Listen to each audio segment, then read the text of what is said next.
Hi, today in front of me POCO X3 GT and I'll show you how to log out from Gmail account on this device.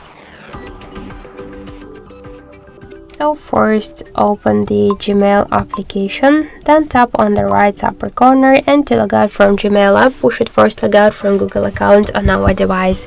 To do that, tap to manage accounts on this device, tap to Google, click more, tap to remove account, confirm your action.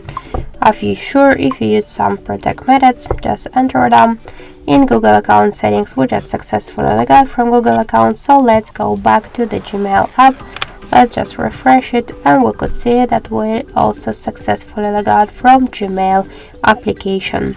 So thank you for watching, and if you like this video leave thumbs up and subscribe.